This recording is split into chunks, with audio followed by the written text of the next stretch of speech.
La máquina del tiempo, 1960, no fue solo otra aventura de ciencia ficción. Fue una obsesión. Un proyecto que su creador, George Pal, persiguió durante 15 años, rechazado por todos los estudios importantes, recortado hasta el hueso y construido, literalmente, con restos de desarmaderos. Mientras Hollywood lo consideraba un capricho anticuado, Pal apostó todo a una historia que creía profundamente necesaria.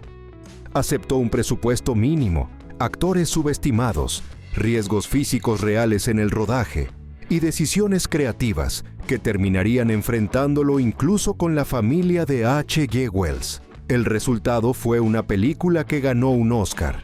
Marcó para siempre la estética del viaje en el tiempo y escondió un final alternativo que casi nadie vio. Hoy vamos a recorrer 16 datos reales detrás de una producción que viajó por siglos, con monedas en el bolsillo. Una película hecha con chatarra, peligro y terquedad creativa, y que aún así llegó más lejos que muchas superproducciones.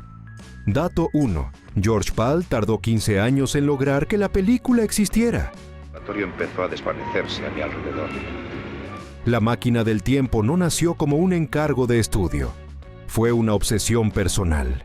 George Pal consiguió los derechos de la novela de H.G. Wells en 1945 y durante los siguientes 15 años intentó convencer a Hollywood de que el proyecto valía la pena. Todos los grandes estudios lo rechazaron una y otra vez. Consideraban que una historia victoriana sobre viajes en el tiempo era anticuada y poco comercial. Pal no se rindió. Había amado la novela desde niño y estaba convencido de que podía funcionar en cine. Durante ese largo periodo, reescribió el enfoque, refinó el tono y pensó la película como algo más que un simple espectáculo de ciencia ficción. Cuando finalmente MGM aceptó producirla en 1959, lo hizo con una condición brutal: un presupuesto mínimo. Pal aceptó sin dudarlo. Sabía que quizá era su única oportunidad. Su perseverancia terminó dando frutos cuando la película se convirtió en un éxito inesperado. Dato 2. El presupuesto fue drásticamente recortado desde el inicio. MGM aprobó la película, pero con un presupuesto de apenas $800,000, una cifra modesta incluso para 1960. Para un proyecto lleno de efectos especiales, decorados futuristas y viajes temporales, era una cantidad peligrosamente baja. El estudio no confiaba del todo en el género ni en la propuesta. Esperaban una película pequeña, controlada, sin grandes riesgos financieros. Para George Pal, esto significó tener que replantear cada decisión creativa desde la escasez. Nada podía desperdiciarse. Cada escena debía justificar su costo. Cada elemento visual tenía que resolverse con ingenio en lugar de dinero. Esta presión económica marcó todo el rodaje y obligó al equipo a buscar soluciones poco convencionales. Paradójicamente, esa limitación terminó definiendo el estilo visual de la película y convirtiéndola en algo mucho más memorable de lo que MGM esperaba. Dato 3. Rod Taylor fue elegido porque nadie más quería el papel. Salud, caballeros. Maravilloso, muchacho. Antes de Rod Taylor, el estudio buscó actores de renombre para interpretar al viajero del tiempo. El principal candidato fue James Mason, quien rechazó el papel sin contemplaciones. Consideraba que el viaje en el tiempo era una idea infantil, indigna de actores serios. Otros intérpretes importantes también dijeron que no. En esa época, la ciencia ficción todavía era vista como cine de segunda categoría, algo que podía dañar una carrera respetable. George Pal propuso entonces a Rod Taylor, un actor australiano relativamente desconocido. MGM dudó, pero aceptó en parte porque Taylor cobraba menos y no tenía poder para exigir cambios. La elección terminó siendo perfecta. Taylor aportó una mezcla de humanidad y credibilidad que hizo que la historia fantástica se sintiera cercana y real. Su falta de fama jugó a favor de la película. Dato 4. La máquina del tiempo fue construida con chatarra real. ¿Pero qué es eso? Un sonido sobre... El icónico vehículo del tiempo no nació de un gran departamento de diseño con presupuesto ilimitado. Nació en desarmaderos. El diseñador de producción, William Ferrari, recorrió depósitos de chatarra en Los Ángeles recolectando piezas, relojes antiguos, piezas de automóviles, barómetros, engranajes industriales y restos de decoración victoriana. El panel de control incluía instrumentos reales reutilizados. El disco giratorio provenía de un viejo torno industrial. El tapizado de terciopelo rojo fue rescatado de un teatro demolido. Las barras cristalinas eran partes de una araña de luces. Con apenas $5,000, Ferrari creó uno de los artefactos más icónicos de la historia del cine. Sin proponérselo, anticipó décadas antes la estética steampunk, demostrando que la creatividad puede suplir al dinero cuando no hay alternativa. Dato 5. Rod Taylor casi muere filmando las escenas subterráneas. Las secuencias en las cavernas de los Morlocks fueron las más peligrosas de toda la producción. No por monstruos ni acrobacias, sino por el aire. Los sets subterráneos se filmaron en escenarios cerrados, con ventilación mínima. Para crear la atmósfera opresiva, el equipo usó grandes cantidades de humo teatral y hielo seco. La combinación resultó letal. Durante una jornada de rodaje, Rod Taylor comenzó a marearse y perder la conciencia. Fue retirado del set de urgencia y llevado al hospital con intoxicación por monóxido de carbono. Los médicos dijeron que, de haber permanecido allí media hora más, el daño cerebral habría sido permanente. La producción se detuvo una semana completa mientras se revisaban las condiciones de seguridad. Se instalaron sistemas de ventilación adicionales y George Pal supervisó personalmente las mediciones de aire a partir de ese momento. El rodaje continuó, pero el susto quedó marcado para siempre. Dato 6. Las secuencias de paso del tiempo llevaron más de 6 meses. 15. 16. Las escenas más recordadas de la película: el sol y la luna acelerándose, las flores creciendo, las estatuas erosionándose, no se hicieron con trucos rápidos. Fueron una pesadilla técnica. El equipo de efectos especiales, liderado por Jim Warren, trabajó durante más de 6 meses en fotografía cuadro por cuadro. Cada segundo de película requería 24 exposiciones individuales, ajustando manualmente cada elemento entre toma y toma. La secuencia del escaparate con maniquíes cambiando de ropa necesitó más de 2,000 ajustes manuales. Los sets se iluminaban solo durante la exposición para evitar filtraciones de luz. El equipo trabajaba casi en completa oscuridad. Este proceso absorbió casi la mitad del calendario total de producción. Fue lento, agotador y carísimo en tiempo. Pero el resultado se convirtió en uno de los mayores logros visuales del cine de ciencia ficción clásico. Dato 7. La actriz que interpretó a Wina tenía solo 16 años. ¿Cómo llevan el pelo? ¿Quién es? Yvette Mimieux, quien interpretó a Wina, tenía apenas 16 años durante el rodaje, aunque la película la presenta como una mujer adulta. MGM hizo todo lo posible por ocultar su edad en la promoción. Las leyes laborales de California exigían educación en el set y horarios limitados, lo que complicó seriamente la planificación. El estudio intentó minimizar la situación para evitar polémicas. Rod Taylor tenía 29 años, casi el doble. Por esa razón, todas las escenas entre ambos fueron cuidadosamente coreografiadas para evitar cualquier contacto romántico explícito. George Pal admitió años después que la situación le incomodaba, pero defendió la decisión argumentando que Wina debía parecer inocente y casi etérea, como una figura fuera del tiempo. Aún así, hoy es uno de los aspectos más controvertidos de la película. Dato 8. Los actores que interpretaron a los Morlocks sufrieron condiciones extremas. Los Morlocks no eran solo aterradores en pantalla, también lo eran por dentro. Los trajes eran pesados, de látex grueso, sin ventilación y con visibilidad casi nula. Pesaban cerca de 16 kilos y atrapaban el calor de los focos del estudio, elevando la temperatura interna a niveles peligrosos. Los intérpretes solo podían permanecer dentro del traje entre 15 y 20 minutos antes de necesitar ayuda para salir. Varios terminaron hospitalizados por agotamiento por calor. Algunos sufrieron reacciones alérgicas graves por el maquillaje azul utilizado. Pese a las condiciones extremas, ninguno de los stunt performers recibió crédito en pantalla. Su sacrificio físico dio vida a uno de los diseños de criaturas más memorables del cine, sin reconocimiento alguno. Dato 9. El hijo de H.G. Wells condenó públicamente la película. Fuertes sacudidas me empujaban de un lado para otro. Pensé que alguna pieza... H.G. Wells murió en 1946, 14 años antes del estreno del film.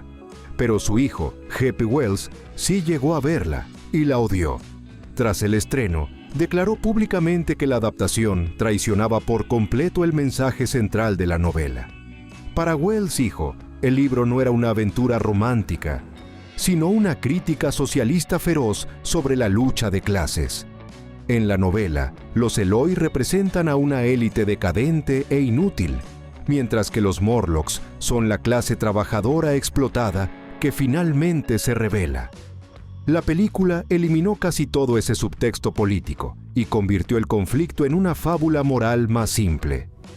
G.P. Wells calificó la película como papilla hollywoodense que neutraliza la advertencia de mi padre. Se negó a respaldarla y nunca participó en su promoción. George Pal defendió su enfoque argumentando que un mensaje político tan explícito no habría funcionado en plena Guerra Fría.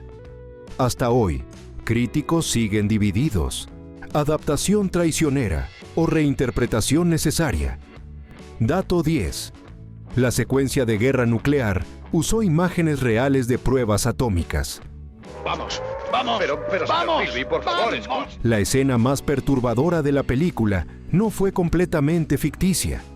Para mostrar la destrucción del mundo, George Pal utilizó metraje real de pruebas nucleares estadounidenses, obtenido de archivos desclasificados de la Comisión de Energía Atómica. Las explosiones que se ven en pantalla no son recreaciones, son detonaciones reales filmadas en el desierto de Nevada. Pal las combinó con maquetas de Londres y pinturas mate para crear una visión devastadora del futuro. El material fue aprobado porque las autoridades consideraron que tenía valor educativo. Después del estreno, algunos funcionarios se arrepintieron. La secuencia era demasiado realista y aterradora. Padres enviaron cartas de queja, afirmando que la escena traumatizó a niños. Paradójicamente, ese realismo convirtió la secuencia en una de las más recordadas del cine de ciencia ficción clásico. Dato 11. El Oscar a efectos especiales generó una fuerte polémica. Solo han pasado unos segundos. La película ganó el Oscar a mejores efectos visuales en 1961. El premio fue entregado a Gene Warren, supervisor de efectos. El problema: George Pal había realizado personalmente gran parte del trabajo. Pal diseñó, ejecutó y supervisó numerosas secuencias clave, pero las reglas de la Academia impedían que un productor-director recibiera el premio por su propia película. Gene Warren reconoció años después que Pal merecía tanto o más crédito que él. Calificó la situación como injusta, pero inevitable bajo las normas de la época. El caso fue tan comentado que, años más tarde, la Academia modificó sus reglas para permitir que directores-productores recibieran reconocimiento técnico. Para Pal, el cambio llegó demasiado tarde. Dato 12. La escena de los maniquíes casi fue eliminada por razones de presupuesto. Porque como yo, él tampoco envejecía. Una de las secuencias más icónicas estuvo a punto de desaparecer. La escena del escaparate, donde los maniquíes cambian de vestimenta a medida que pasan las décadas, fue considerada innecesaria por los ejecutivos de MGM. El problema era el costo. Solo el alquiler y confección de vestuario histórico superaba los $15,000, una fortuna para una producción ya recortada. George Pal luchó ferozmente para mantenerla. Argumentó que esa escena explicaba el paso del tiempo mejor que cualquier diálogo. El acuerdo final fue filmarla en un solo día en lugar de 3. El rodaje fue agotador, acelerado y lleno de tensión. Pero la escena sobrevivió. Hoy es uno de los momentos más recordados y admirados de toda la película. Dato 13. Un actor fue despedido a mitad del rodaje por llegar borracho. Por ejemplo, esa caja. No todo el caos vino del presupuesto. El actor Sebastian Cabot había sido elegido originalmente para interpretar a uno de los invitados a la cena de H. George Wells. Después de solo 3 días de rodaje, George Pal tomó una decisión drástica: despedirlo. Cabot llegó al set visiblemente alcoholizado, olvidó sus líneas y retrasó la filmación en una producción que no podía permitirse ni un minuto extra. Pal, obsesionado con mantener el proyecto a flote, no toleró la situación. El actor fue reemplazado inmediatamente y todas sus escenas se filmaron de nuevo. El cambio costó varios días y miles de dólares, pero Pal prefirió asumir la pérdida antes que arriesgar el control del rodaje. El despido se mantuvo fuera de la prensa para evitar escándalos. Años después, Cabot reconoció que el alcohol había arruinado varias oportunidades importantes en su carrera. Dato 14. El estreno británico fue retrasado 6 meses por censura. Paradójicamente, la adaptación de una novela británica tuvo problemas para estrenarse en Reino Unido. La Junta Británica de Censura se negó inicialmente a otorgarle una calificación apta para menores acompañados. Consideraban que las escenas de los Morlocks eran demasiado violentas y perturbadoras. MGM necesitaba al público familiar para recuperar la inversión, pero se negó a cortar escenas clave. El conflicto se extendió durante meses. El estreno, previsto para agosto de 1960, se retrasó hasta febrero de 1961. Finalmente se llegó a un acuerdo con recortes mínimos. La ironía fue total. La controversia generó tanta atención mediática que el film terminó funcionando muy bien en taquilla británica. Dato 15. Rod Taylor se quedó con una máquina del tiempo como pago. Oh, es precioso. El rodaje se extendió más de lo previsto y Rod Taylor trabajó semanas enteras sin cobrar horas extra. En esa época, los contratos de actores tenían vacíos legales que los estudios aprovechaban. Taylor terminó exhausto y furioso con MGM.